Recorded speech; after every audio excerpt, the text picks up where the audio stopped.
બંનેમાં કેવું હોય સરખું કેવું હોય સરખું અને એવી જ રીતે લઈએ ને બીજો રેડાકાર આવે કે ન આવે આવે ને તો એ આનું અને આનું સરખું થશે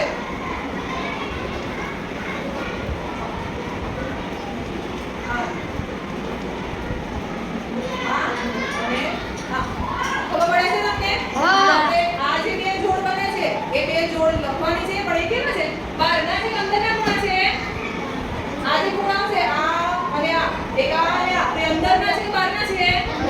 કેવા છે અંદરના એટલે એ અંતઃ યુગ્મ કોણ કહેવાશે શું કહેવાશે અંતઃ યુગ્મ કોણ તો આપણે લખીએ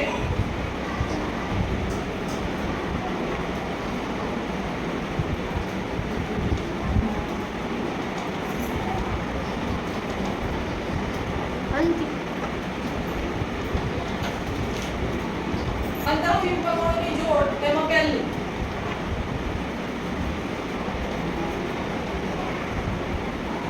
ચલો પહેલો ખૂણો આ લઈએ કયો ખૂણો આ P એવો હોય તો એનું બોલવાનું થાય કઈ રીતે બોલવાનું ખૂણો બોલો ખૂણો APQ અને એની જોડ કોની જોડે છે આ ખૂણાની આ ખૂણા તો આ ખૂણાનું નામ શું થશે PQD અથવા તો DQP પણ લખવાનો એક જ ખબર પડી બંને ખૂણો એક જ છે તમે ક્યાંથી નામ શરૂ કરો કે અહીંયાથી કરો છે તો સરખું તો લખીએ PQD ચલો હવે ત્રીજી હવે આજે લાલ અહીંથી દર્શાવ્યું છે કયો ખૂણો લઈએ છે આ ખૂણો લેવો તો આ ખૂણાનું નામ કેવી રીતે બોલાશે ખૂણો તો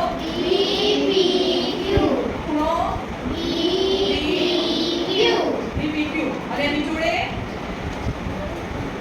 એના સરખા માપનો એની જોડે જે જોડ છે કઈ જોડ થશે આ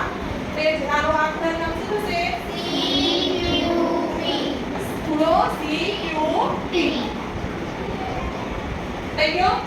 હવે આવી જ રીતે જોઈએ તો આ તો અંદરના ખૂણા થયા એવા બહારના પણ ખૂણા છે બહારના યુગ્મ કોણ બહારના યુગ્મ એ તો એની જોડે